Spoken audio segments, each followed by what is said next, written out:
What's going on, everyone? So Rui Hachimura is a really solid player who is just unfortunately out of position. He's had to play the small forward position when really he is a power forward, right? His stature, his size, his physicality is just best suited at the four. But he's a real fan favorite, and the Lakers love him.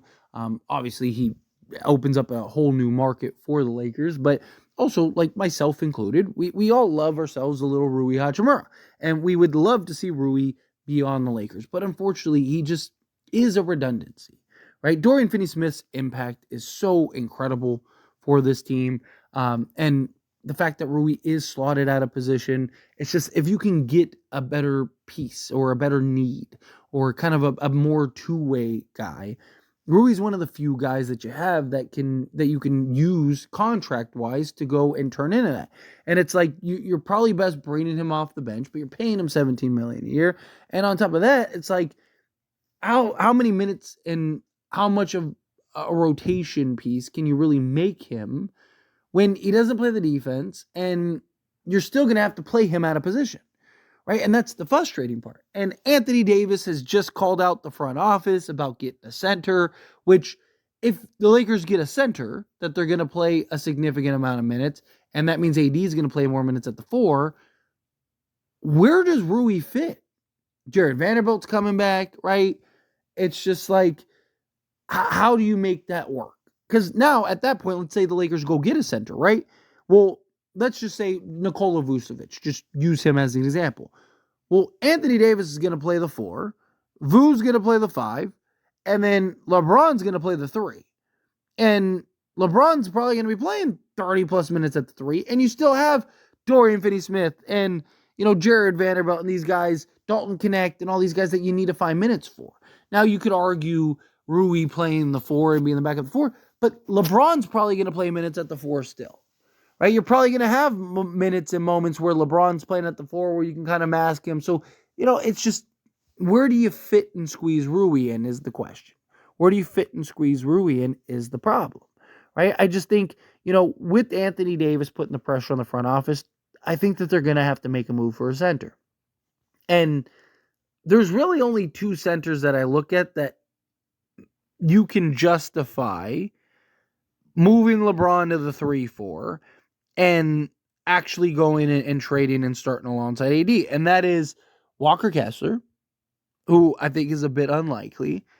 And then also a Nikola Vucevic, right? Who I used in the example. Talk about a legit 20-10 guy that, defensively isn't great, but offensively he would take so much pressure off LeBron and AD. But also you'd have Anthony Davis as that help defender to where he can mask a lot of Vu's things. Now, Kessler is not really the offensive piece that a Vucevic is, but defensively, I mean, Lakers would have the best defensive front court in the league and be one of, if not the best front court in the league, period, right? Like, it would be so impactful for this team, right? And so I just think that now there's this new pressure that the Lakers didn't really have before that now is there because Anthony Davis just put that pressure on him. And so now it's like, okay, again, where does Rui fit? But the Lakers don't want to trade Rui, right? Like, got reports again that just say, like, Lakers, the reports continue to say that they don't want to. They'll still trade him. They're probably going to trade him. But according to Los Angeles Times, like, they still don't want to. They're still looking to try to keep him and not have to move off of him if they don't have to. But I just don't see a path to getting the pieces that you need.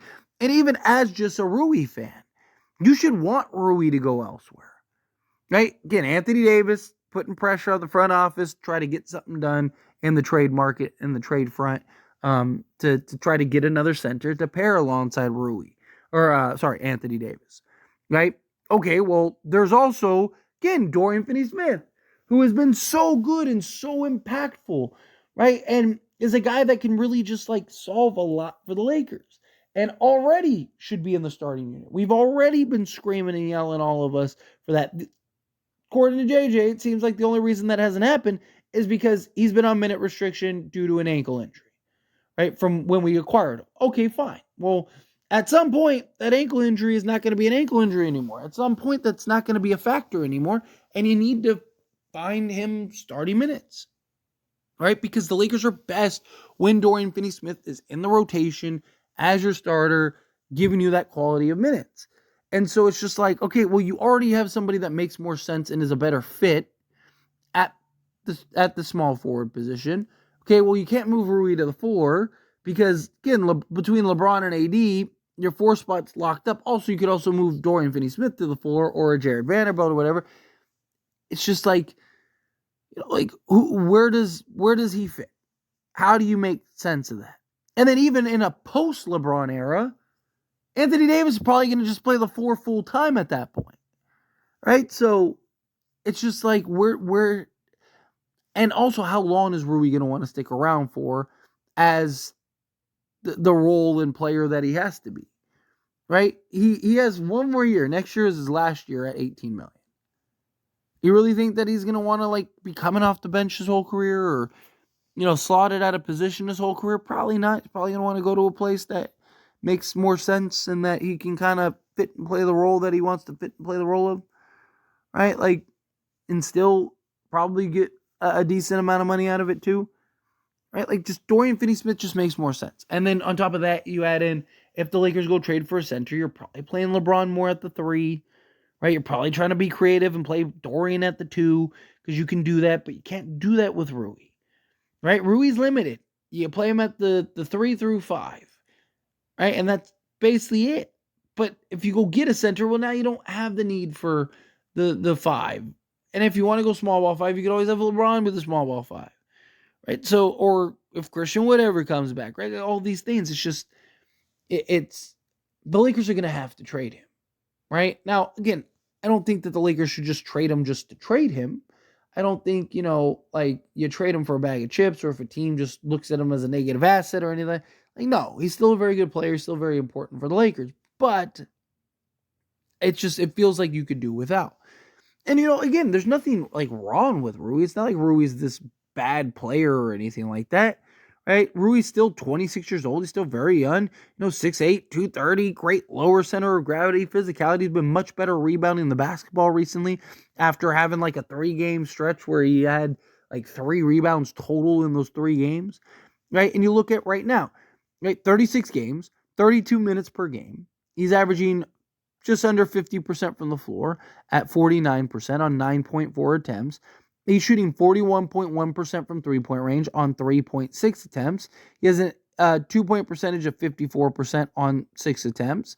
He has an EFG of 57%. He's shooting 77% from the foul line on 2 attempts. He's averaging 5.2 rebounds, 1.5 assists, a steal, half a block, and 12.2 points. So he's 12, 5 and 2 guy, right? Again, he's valuable. He's shooting the 3 ball over 40%. He's been one of our better, more consistent 3-point shooters on a regular basis, right? But it's just, that's all he really is right now for the Lakers. Because again, he is such a liability defensively. And he doesn't move his feet well. And he isn't hyper athletic. And, having him off the bench is probably the best direction for them to go with Rui. But again, it kind of defaults to you're paying him $17 million. The Lakers have several holes and positions of need, right? If the Lakers were a true contender right now, right? Fine, keep Rui, right? Move him to the bench, do what you're supposed to do, and let's go try to win a championship, right? But it's not where the Lakers are. Again, Lakers have clearly several needs. Lakers desperately have, you got to get a backup center, got to get a, more perimeter help, right? I think point of attack guard, Bruce Brown and Nikola Vucevic or whatever. You got to get something done. You got to make some type of impactful trade, some type of impactful move. And chances are that if you're going to make any of those types of trades or any of those types of moves, you're probably going to have to trade Rui Hachimura. How else do you get there? Again, he's your most sizable tradable salary you have right now. Yeah, some of these guys you could, package Gabe Vincent and Jared Vanderbilt, but how many teams are lining up for that? Right? Like, how many teams are like, you know what, let's take this guy. I mean, Gabe Vincent's been much better lately. Don't get me wrong. I don't want to undersell Gabe. He's been good. But Vando hasn't played all year. Can he ever even get back to the guy that we know he could be? Right? Gabe Vincent, it's just like, is this just kind of a stretch for him? Or is this just like who he is now? A lot of questions, a lot of concerns. But anyway, as always, this is a discussion, and I pass question on you. Let me know your thoughts and opinions down in the comments below. What do you think? How do you feel? What are your thoughts? What do you think the Lakers should do with Rui Hachimura? Do you want him traded? Do you not want him traded? Do you think, like, yes, if the Lakers keep him, like, that's the right choice, that's the right path, that's the direction that they should go? How do you feel? Whatever your thoughts are, I'd love to hear it either way, so let me know down in the comments below. That being said, if you haven't liked this video, hit that like button. Helps me a lot, so we enjoy these types of videos. I truly appreciate it. Not subscribe channel, hit that subscribe button, turn on the bell notifications. Appreciate y'all. See you in the next one.